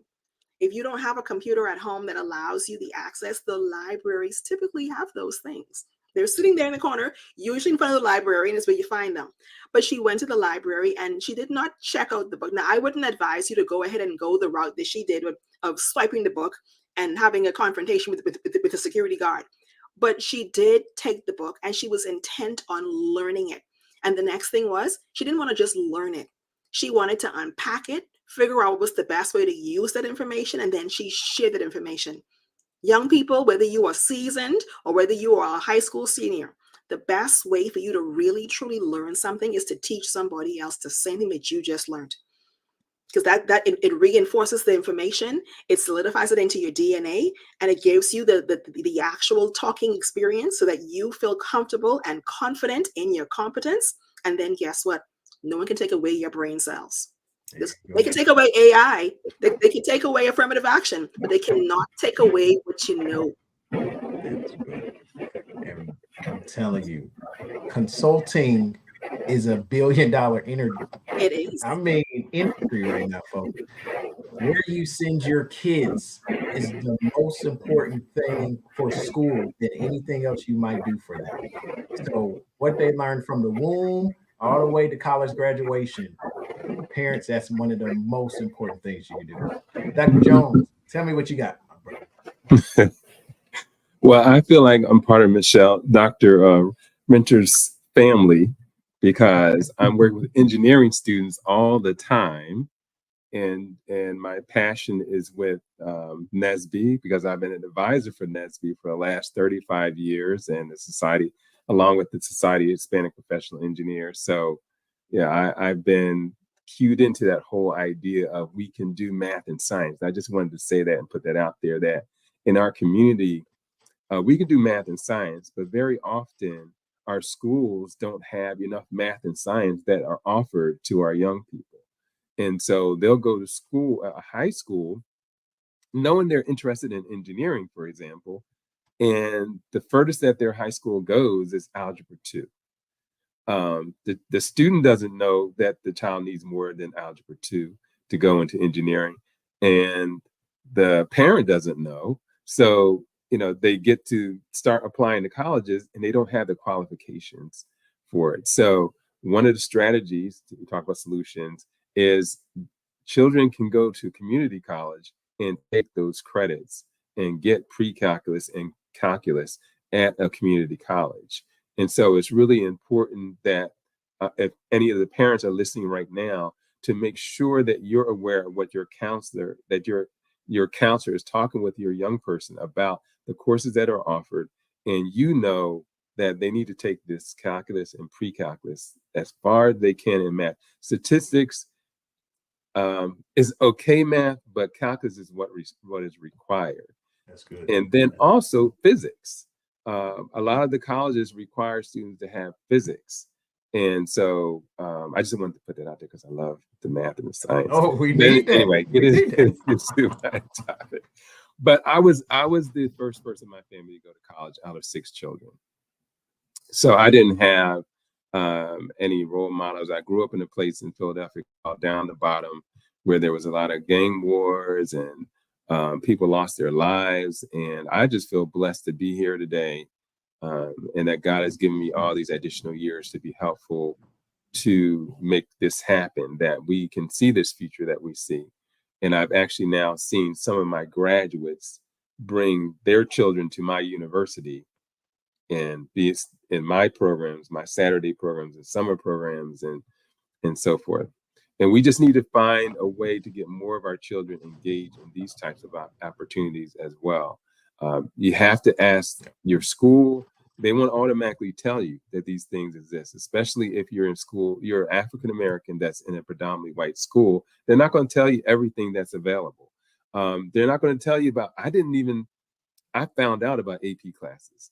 I wasn't aware of AP classes because I never had them when I was in school. So AP classes are advanced placement classes where you can actually get college level credit when your child applies. Well, you take a test, and based on that test score, you can apply those credits to college. So some of it is just a lack of knowing, not that our parents would not be interested in these types of opportunities. And we need to provide that information on an ongoing basis, as I see it. A lot of the students also, they will be the first ones in their school to really, believe it or not, to really hear that people want them to go to college. Mm-hmm. It may not have a community in that school that's part of their culture. So that's another place where parents have to be advocates. You talk, Dr. Renter talked about the whole idea of mentoring and networking. That's so important. I tell the parents, if you have a child that wants to be a doctor, then they should be spending time with a doctor. If you have a child that wants to be a dentist, they should be spending time in a dentist's office to see what it's like. And I just spoke with a young person and was able to get her into an office with a dentist. And it made all the difference in the world because they actually saw what it looked like and what the day was going to be like, what the investment was going to be like. And, whether they're going to find the same joy that the dentist finds in doing that thing. Yeah. And I think you do have to have that passion and that joy in what you're deciding to do. I'd say this also to parents. Sometimes your child doesn't know what they want to be or what they want to do. They've seen what you've done in your life, but they want to do something maybe different. There are free career tests online that you can just say free career test. Go on Google, put free career test in and search for free career tests. And then your child can take some of these tests to get some feedback on what might possibly be their interests. So that's just about exposure, giving them exposure, giving them opportunity to identify what they can potentially do. And then there's something called the Dictionary of Occupational Titles. The Dictionary of Occupational Titles tells you a description of the position, what education is required, and how much you'll be paid in that type of position. So that gives the child more information about what they could potentially do, what they could potentially earn in it. And while I'm speaking of that right now, most engineers that are graduating are starting off anywhere between $75,000 and $125,000 a year as an undergraduate student. So I think that's a pretty influential opportunity for a young person. Yeah. Especially when you know, which I didn't know, which is something very important. There are different types of engineers I don't think people realize that. And you just say, I want to go into engineering. Engineering of what? You know, I think that's very important. Very, very important key. Can I just paint a scenario real quick for that? Please. Sure. Okay. So if you take a hospital, the whole hospital is engineered. So the building that the hospital is in, civil engineers were involved in the structure of the building. Civil engineers were involved in moving all the dirt, all the beams. They were all involved in the structure. Civil engineers are involved in the roads and bridges that lead to the hospital. Chemical engineers make all the medicines, make all the materials, make all the clothing, keep the environment clean. Chemical engineers provide oxygen to the hospitals. So chemical engineers are involved in it from that perspective. Electrical and computer engineers, of course, everything is computerized today. So they put something around your wrist that's scannable, and that's computer and electrical engineering, where they're scanning the barcode and they're entering it into a system that's electronic, but it's also computerized. So you get computer engineering and electrical engineering in that environment. And then mechanical, anything that's running, anything that's moving, anything that's robots. Now we have these robots that are lifting people in hospitals. So the mechanical side of things. So a hospital involves every different aspect. I probably left out biological engineering, where they're doing all kinds of things with limbs and so forth. So engineering is involved in every aspect of a hospital. Give it to you. I'm gonna give you what God told me. If you put a little black girl and boy in a cartoon and send them to a hospital, and they can go around all the different places of electrical engineering, boy, you're gonna be a millionaire with that book. I'm gonna let you have that. I'm telling you, because we just don't know. You don't know. And so I thank you for that. I definitely thank you for that. Dr. Wrencher, we appreciate you. Continue to show love on the Doc Chat Show. Hey, my brother Rob, he's giving love. He's showing love. Yes. I'm telling you. I'd love to connect with Rob. Love to connect. Yes. We love it. And I'm telling you, this is what it's about. We have to be able to tell our children these things. And I appreciate these doctors doing that. You know, it's also important too, if I could add on something else, Dr. Jones mentioned about job shadowing and having young people have an awareness of what those careers look like and what possibly they may be interested in. But also I can tell you, in my experience, I also had a situation where I had a job shadowing experience, and the person was intentional because they knew that was not where I was supposed to be.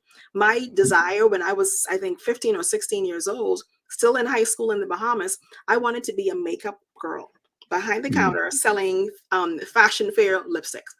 I still love lipstick, but the person who hired me said, well, yeah, but no, you're not going to be selling lipstick in my store. And so he put me in front of what was then my first fingerprints on a computer.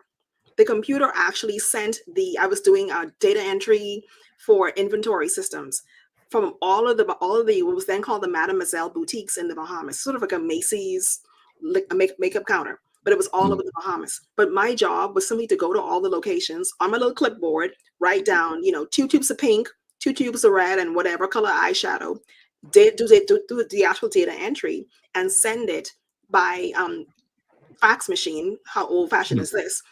To Chicago, where the Ebony Fashion Fair company was, Johnson Publications. Well, years later, working with the power plant in Indiana, I got sent to the downtown Chicago office for a conference. Imagine my surprise having a full circle moment and walking past the Ebony Fashions Sears Tower, by the Sears Tower, only to realize that gentleman who told me no was the person who put me on the right path.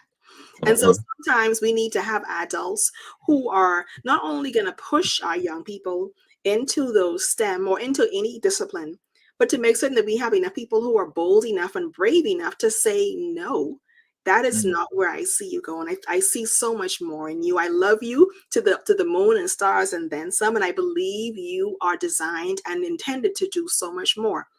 If it is lipstick, by all means, go design some lipstick. We all know about Fenty, right? So Rihanna does not sell lipstick. Rihanna owns Fenty. That's her brand. And so why not, rather than trying to do a small action, why not go ahead and go as large as you possibly can? She has made more money from Fenty than she has made from singing. That's right. And yet she's given away so much of it because being a true philanthropist, she also recognizes the importance of giving back to her home community. And so I think the challenge for us, those of us who have achieved this level of academic and professional success, is not only to speak about it, but also to be about action. And I think it's important for us to lend our expertise to younger persons who are in the overall pathway, possibly even in transition. If you are in the STEM field and you're seeking an opportunity to transition into something a little bit differently, reach out to somebody who's been a part of the Doc Chat and just say, hey, I've seen you on the Doc Chat. I see you doing X, Y, and Z. Is there a chance for me to have a conversation with you to figure out how did you go from A to Q? Can I buy you a cup of coffee to learn about the overall journey? Whether you are in the process, or perhaps you know somebody who's a friend of a friend, this is an excellent opportunity for you to go ahead and share the knowledge and make certain that there's no one who was lacking out of having a virtual or even an in-person mentor. Yeah, that's powerful. Because we're all just people, folks. We Absolutely. all came from Absolutely. somewhere, And we all God going has somewhere. blessed us. That's it. That's it. You know, Because the we journey have is not over, right? We all going That's it. someplace. That's it. That's it. And we have to realize, and I love the words that these doctors are putting out there, because we have to realize something. I thank God for the woman in church when I was in church praying, and she said, I see the anointing on you. And I thank God for even my professor when I was in graduate school. He was like, you know, I see you talking to tens of thousands of people. And young people remember those things. Now, there is the back end. They remember the bad situations as well. And we have to realize that we have to get the proper wisdom and knowledge into our younger people and any person, especially that looks like us, because we need to see more positive things coming from Black people. And that's why we do stuff like this on the Doc Chat Show, which I thank God for. All of these amazing doctors come on. We've been doing this for 6 months. We done had over 50 different doctors from different backgrounds come on this show and share their doctoral journey. And every single one is somebody that's special. And they have done just incredible work. But the thing was, they just needed a voice to be able to share to these individuals. And so that's what we wanted to do, because something that bothers me, there are more doctor degrees than PhD and MD. There are a lot more.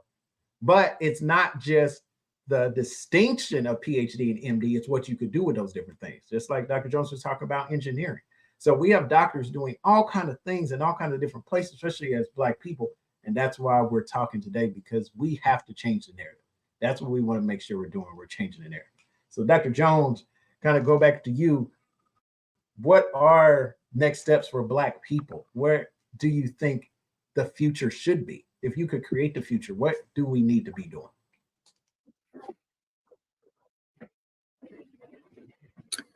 Well, I think that, you know, in the future, and well, the future is now.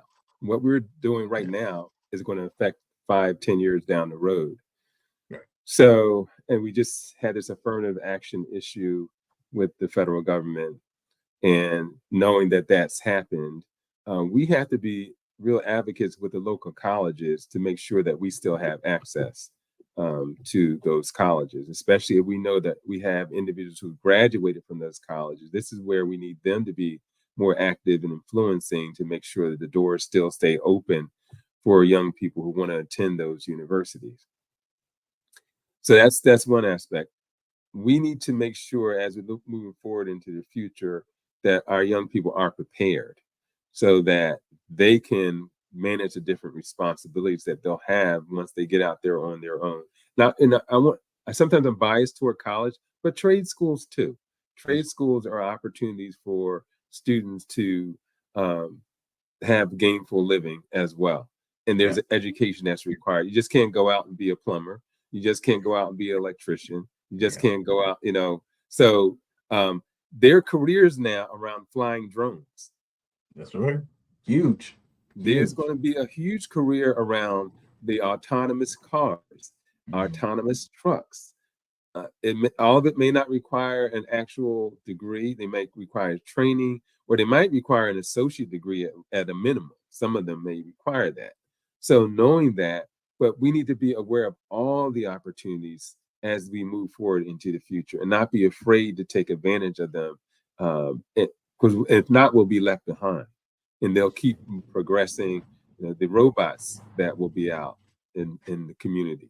That's the whole nother thing. It's not far-fetched that there'll be, I mean, I walk around the supermarket right now, and there's a robot that goes around the supermarket, is checking out what's there, what's not there, is telling them if there's spills on the floor. Wow. There used to be people that did that, but still that robot needs to be repaired. That robot is not, that robot may have a glitch in its program. So someone needs to be able to do that work as well. One of the things that I just want to reflect back on, I just had a conversation with a parent, and so I can be real relative with this, is that her child is sent to college, and she came home today and talked to her aunt, and she said that she had no homework, she had nothing to read. She's in college. So somehow, I don't know what her high school experience was like, but somehow she got to college and no one's told her that expectation. And so for the parent, it was, my child's going to college, not having gone herself. Figured that was it. I mean, they made it, they're in. Yeah. But not the requirements that are necessary. So I don't know if you're a parent listening to this, you might have a nephew or a niece. Make sure that you have these conversations with them about what they expect college to be like, what the requirements will be, how they'll have to invest themselves. I think the excitement is wonderful, but you want the good outcome so that when they get there, they can be successful.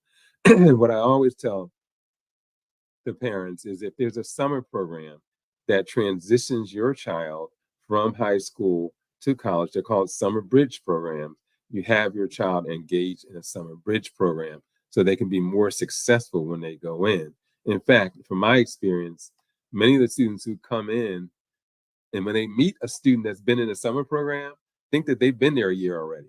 Oh, yeah. Because they have a better understanding of how the college operates. They've sat down with some instructors. Someone's given them a critique of their writing. So as one of these solutions out of this conversation is making sure that. The second thing is, as much as I want everyone to go to a 4-year college, some of them need to go to a 2-year college and get themselves adjusted to the whole idea of going to college, making sure that I know how the level of reading that's going to be required, the level of support, that you have more support. There's a lot more support at community colleges than there might be at some of the larger 4-year schools. So that's not a bad thing. A lot of times parents think, well, it's a bad thing in my child. You're going to do two things. You're going to save money those first 2 years, but you're also going to position your child to be more successful as they move forward. It also allows them to mature 2 more years before they go off to the 4-year college. So that's just a recommendation. But I think overall, all these steps, some of the steps that lead to a brighter future, are the preparation that's happening right now, how we access information, ask questions. All questions are good questions. You have a whole list of people who favor you and want you to be successful. We're here to be helpful. Yeah, absolutely love that. And we cannot miss this AI movement that's going on, because let me be honest, folks, we missed the Amazon and Google and that tech bubble in the early 2000s. We missed all of the true housing market and everything from the recession. We cannot miss this one. We can't miss it. So knowing what this is, not being afraid of the technologies out there, that's very, very important. It's very important that you ask, you start to read. I can't believe a student said came home from college with nothing to read. I can't get over that. Just knowing there's always something to learn. Even if you don't even like the text or the course, just read it.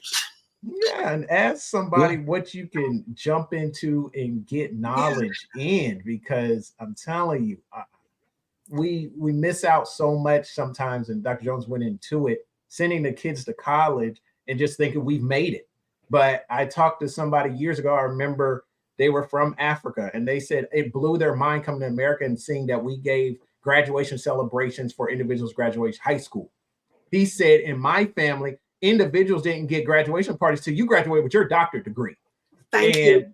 you are Same supposed to in my graduate. culture also. Like we just that's well, when I left the Bahamas, I had finished one year of what we now call the University of the Bahamas. When I landed in Columbus, Ohio, I was concerned that I was not ready for the rigors of an American university system. I had never seen Scantron, so I did not quite understand what that was. But I can tell you one thing: I was accustomed to the rigors of differential equations. So I went to a school, even at high school, where we did differential equations. So this whole thing of a Scantron was confusing. And so I spent a lot of time in my dean's office asking questions. And he kept saying, luckily, my dean at that time, the dean of engineering, was Israeli. So he's like, you're gonna be fine. Like, Yeah. if you've done differential equations and you could, I think you'll be able to figure out a Scantron. The system is different, but to your point, Dr. Jones, I think it's extremely important that students understand, and their parents also understand, the rigors of academics. It's not just about showing up on campus and sitting in the classroom. It's really about having the tenacity to keep pushing and pushing and reading and rereading and writing and rewriting. And even if one doesn't understand the material, to be bold and brave enough to raise one's hand and ask questions, and then wait for the response. And then if you still don't understand, ask that question again. That's what you have office hours for.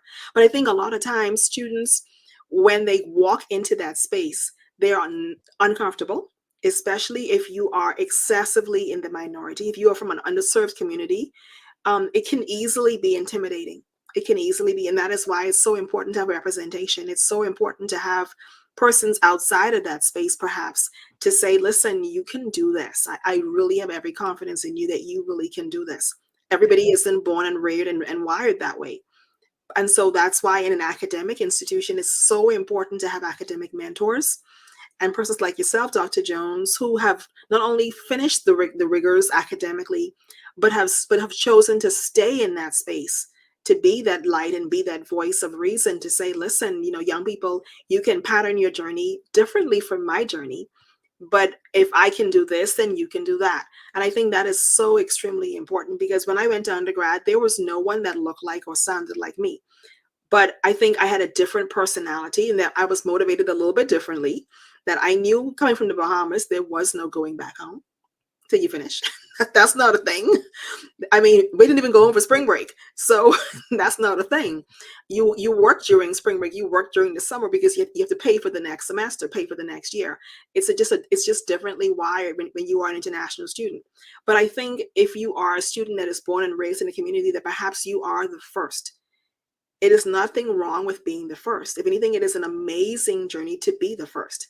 But you have to sometimes hunker down a little bit harder than the rest of your classmates. You may have to be that much more tied to the seat in the library. You may have to make best friends with your TA. You may have to start making coffee for your professor so that you get a few more minutes of his or her time, and they can recognize that you are here for a reason and you're here to finish. Another thing is that I like the aspect of possibly going into a 2-year program rather than jumping head on into a baccalaureate program. To your point, you do get a lot more support. And I think a lot of times people are so convinced that we must have a bachelor's, we must have that master's degree, that we forego the importance of having real tangible support, because it is very, very hard, especially if you are a minority, especially if you are a minority and you do not have all the level of support that you need to have. It can be a very, very difficult journey, but it's doable. But to go at a different pace sometimes is probably the best route. Personally, I'm going to send my kids to 2-year, even if they don't want to, because I want them to be successful. And if you prove that after your first year that you can hack it, then we can transfer into a different campus. But I think it's important to start out small. As we say, creep before you walk, right? Sometimes we get a creep. That's it. I'm telling you, folks, we appreciate all the comments. We appreciate everybody tuning in. Got Dr. Rencher, Dr. Jones, and I'm telling you, time flies when you're having fun, and we are having a ball, and they are dropping dimes like Steph Curry out here. I'm telling you, they are hitting it out the park like Deion Sanders on the baseball field. Now, if you don't know, now you got to know that you can do anything, and that's why we have these doctors that are on here to let you know that they have come through some times in their life. We don't got enough show for them to go into it, but they are miracles sitting right here talking to us. And something that was said earlier on the earlier side of this show that's very important, Dr. Rice was telling Dr. Whitfield, when you get a doctorate degree, and if that is your ambition, know that you being a doctor out there is going to encourage somebody. You just having doctor in front of your name is going to light a kid's eye up, because trust and believe, majority of the time they've never seen a Black doctor before. Never seen it. Now, we're not talking about Dr. Pepper. We're not talking about Dr. Bill Cosby. When we used to watch the Cosby Show all them years ago, we really don't watch it right now for many reasons, but all those different types of things. But to see a Black doctor is powerful. And that's what we've shown here on the Doc Chat Show these last 6 months. And we're so excited here on the season finale, our summer finale of the Doc Chat Show. So Dr. Stephen Jones, give us your final thoughts and where folks can find you. Thank you so much for being on the show today. Well, I want to keep adding value, and just wanted to say that we've been talking about undergrad. So if you want to go to graduate school, there are something called graduate assistantships. And you might be a student with a bachelor's degree working on it right now, and you don't know how you're going to get to graduate school. But a graduate assistantship will pay you a stipend per month. I have a graduate student that works for me. You get $2,200 a month. That's toward your meals and your housing. So you take that as a check to pay for that. And then we also pay for your tuition. So your whole tuition is paid. Now, as a graduate assistant, you might have to help out in the lab. You might have to grade some papers, but it's work, and you still have a lot of free time in spite of the fact that you're the graduate assistant. So I just want to make sure that because I didn't know. My advisor told me that you should go to graduate school. And I said, what is that? And then she said, oh, you're the first person in your family to go to college. You don't know about it. Yes, I don't know anything about that. She had to explain that. Yeah. So again, I work at Villanova University. I have my own business, SAJ Publishing, my website, drjonesbooks.com. I have a study skills book, a parent's book for K-12 students to help them do well in school. I have a scholarship book to help you find money to go to college. I do seminars and webinars around the country at school districts for Upward Bound, Talent Search, Gear Up, those kinds of programs. If you're an educator listening to this, I'd love to come to your school or do something with you online. This has just been a wonderful opportunity. I want to thank you, Dr. Turner, for opening this door. And I think these conversations are well needed. And any way I can add value, I'm always available. We absolutely love it. That's Dr. Stephen Jones, folks. Definitely been a blessing to the Doc Chat Show. We appreciate you so very much. Dr. Michelle Rencher, give us some final thoughts and where folks can find you. Absolutely. You can find me, first of all, on LinkedIn. And of course, I do work for the state of Tennessee. And so much, as Dr. Jones stated, I'm a huge proponent of students doing well, doing their best, and having their best lives while they continue to be lifelong learners. I am a speaker. I've been on a variety of platforms, primarily to Doc Chat, of course, but I've also been in a number of other stages. And if you are looking for a speaker who is passionate about motivation, who is passionate about talking about migration, and who just enjoys making certain that persons recognize the importance of our global citizens, I'd love to be a part of your conversation. Been on a number of stages, and I'd love to be on yours too.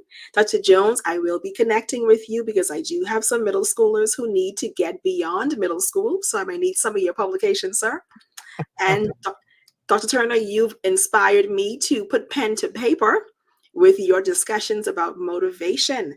I have been beginning my discussion with myself, trying to understand the mystery of the brain drain. And that is my next soon to be. Of course, once it's published, I'll be coming back to you, sir, to let you know what that's all about. But beyond that, I am found on LinkedIn, and I'd love to be a part of anyone's discussion. If you need someone to speak into your life, to encourage you to do more, and just to even be more, I encourage you to reach out to me on LinkedIn. And thank you so much, as always. It's great to be a part of the season finale. We appreciate it. Yeah, my brother Rob, we appreciate you, my brother, Dr. Jones, Dr. Richard, getting that love. And we appreciate it so very much. Every commenter, everybody that's tuned in over the last 6 months, we cannot thank you all enough, because these conversations have been rich and they've been powerful. Now, we want to, without further ado, show you the next step of the Doc Chat. We are happy to announce our wonderful text that will be coming out on September 15th called The Doctor Talker. We have put these incredible stories in print form for you all to check out very soon. It will be launching on Friday, September 15th. So make sure you get ready for that. We're going to have a special episode of the Doc Chat on Monday, September 18th, because we want folks to get this book. Doctors have been on the Doc Chat show are going to be able to talk about this incredible book. And we're going to let you know how you can get it when it hits Amazon very, very soon. So thank you all. This is the next level. This is what it's about. We're seeing doctors taking their stories where they've never gone before. We're trying to let folks know how you can really get this done, folks. It can get done. And the thing we've heard more than anything is, I wish somebody would have told me before I started. Well, this is telling you before you start. These episodes of the Doc Chat show and this amazing book called The Doctor Talker, which is coming out very, very soon. So make sure you keep in touch with me on LinkedIn, Dr. John C. Turner. Also on YouTube, we're doing the work, and the doctor movement is happening. Thank you all so very, very much. I'm telling you right now, I'm geeked. God is good. He has done some amazing things, and he's connected me with these incredible doctors. Let me tell you, I'm going to be flat out honest with you. Nobody ever asked me for a dime. They didn't ask me. They said, I want to share what I'm doing on this show. But I'm going to tell you, if you want them on your show, y'all better pay them some money, because they deserve it. They deserve it. I'm talking about, I have doctors who are connecting with each other. I have doctors who are getting jobs. They're getting speaking engagements, all because they've been on this show. It's been nothing but the glory of God. So we're very, very excited. So I'm going to give Dr. Jones and Dr. Richard a couple more minutes. We got a couple more minutes, a couple more words. What is your final word, Dr. Jones, for the masses and for the people? Well, I'm going to do what I need to do. Thank God for this opportunity. Thank God for opening up the door. Thank God for your vision. Thank God for your submission to his will to do this work so that we can expand what we're doing. And I pray that you'll continue to be blessed and prosper in all that you say and do, that wisdom will be imparted upon you, that all the needs that you have will be provided. And I know that God is faithful, and we're faithful in what he's commissioned us to do. He will be faithful unto us. So well done, my good and faithful servant. It's just a blessing to be a part of this in any way that I can continue to help. So you can find me also on LinkedIn. That's where I live. And I just love to be a blessing to those who I know are coming to hear these words. So thank you so much. And we would be remiss if we didn't talk about the incredible books from Dr. Jones himself, which you can find on Amazon and on his website. And he is doing the work, folks. I'm telling you, just incredible work. So make sure, get these in real quick. You have How to Study, the Ultimate Parents Guide, of course, and workshop, and the Ultimate Scholarship course guide as well. Make sure you get those books, because we're not just talking about what parents should be doing, what students should be doing. He has written a book of how you can do it. And we appreciate that very much. Dr. Jones, we appreciate you very much. Dr. Richard, final words. Thank you so much for blessing the Doc Chat over these last 6 months. We appreciate you. What are your final words? Thank you, sir. And again, as Dr. Jones has said, I too thank God for your vision and for your being so committed and so focused on making the vision come to life. And my only thought on that end, sir, is to encourage you to continue praying the prayer of Jabez, to ask God to continue to enlarge your territory, that you may not hurt anyone, that no one can hurt you, but above all, that you continue to touch lives through the Doc Chat and through your publications. I pray that prayer over my family's life, and I encourage you to pray the same. It does work. God is amazing, because I never imagined that I would be on this stage, but here I am. So thank you, sir, for the opportunity to always speak up and speak out. And beyond that, sir, thank you for being so committed to the journey. Thank you. Appreciate you. Appreciate the prayers, the well wishes. And I'm telling you, prophets keep prophets around you. I'm telling you, if you don't know, you better learn. God is good all the time. We appreciate everybody for tuning in once again. The Doc Chat Show is going to keep on rolling. Stay and look out for the Dr. Talker coming soon, and that broadcast coming up on September 18th, Monday. It's going to be an incredible, incredible time. Thank you all so very much. And until next time, as we always say, peace out, everybody.